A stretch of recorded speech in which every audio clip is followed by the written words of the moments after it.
Everybody, I know it's been a little while since I have done a video.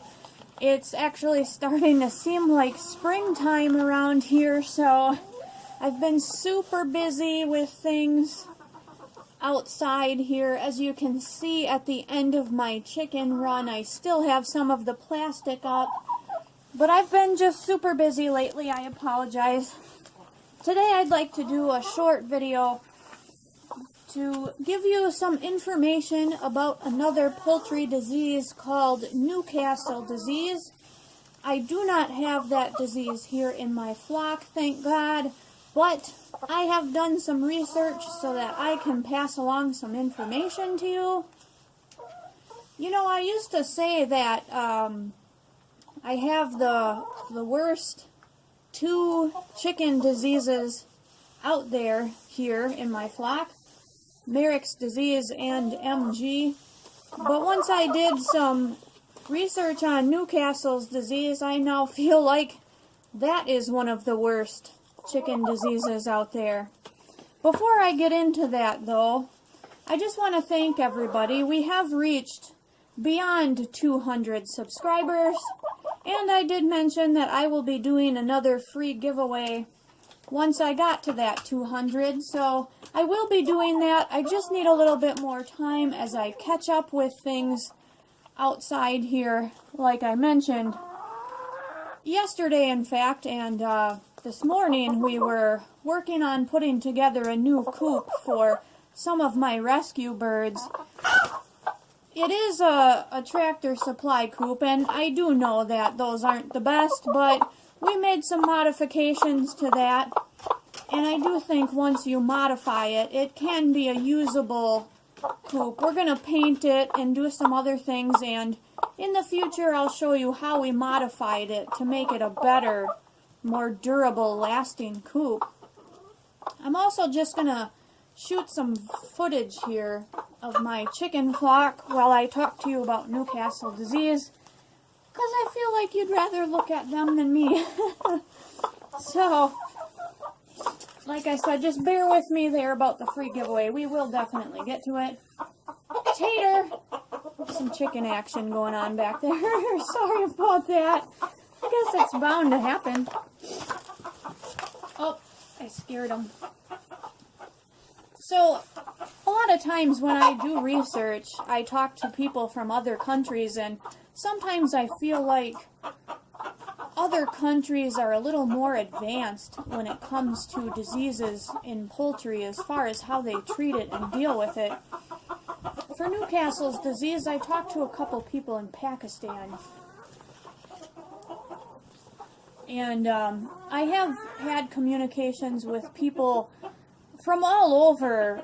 Once I got my channel going here, I have people contact me with questions. I had somebody from New Zealand and Indonesia, and talked to somebody over in Europe as well. But anyways, Newcastle disease was first identified in Indonesia in 1926. Primarily a respiratory disease, but it can also cause depression, very serious diarrhea, and issues of the nervous system. Chickens are the most susceptible to the disease, and waterfowl are the least susceptible to the disease.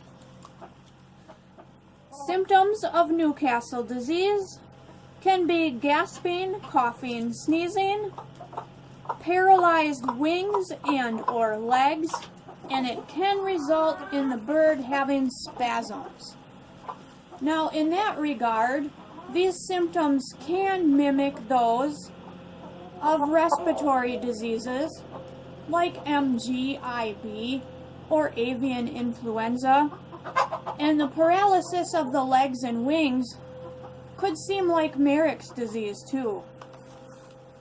Now, this is not very prevalent at all here in the United States, and I had called the UW-Madison here in Wisconsin to ask them how often they see it, and they say they never really see it at all.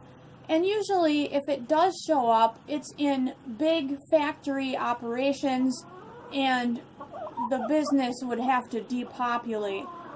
This is a very serious disease that would need to be reported, because people who do have big chicken operations and handle a lot of diseased birds with Newcastles, it can actually give humans symptoms like influenza and things like that. It can affect humans as well. So this would be a very serious disease to deal with, and like I said, you would need to report it if you thought you had this in your flock. This is definitely more prevalent in other countries such as Asia, Africa, and some countries of South America. The virus is shed through exhaled air, respiratory discharge, and bird feces.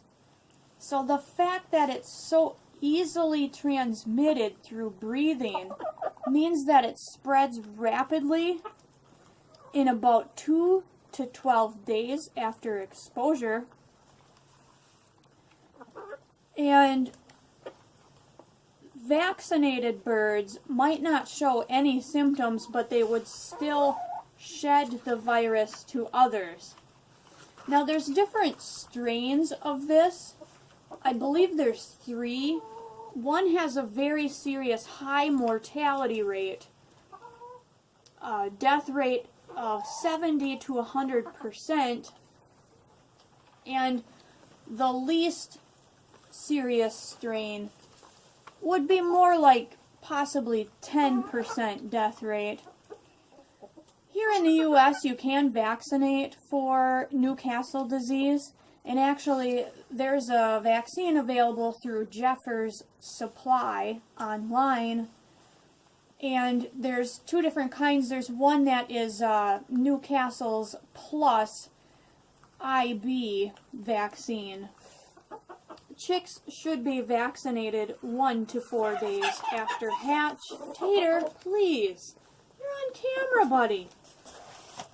And like I said, I was talking to a couple of different very experienced poultry keepers in Pakistan.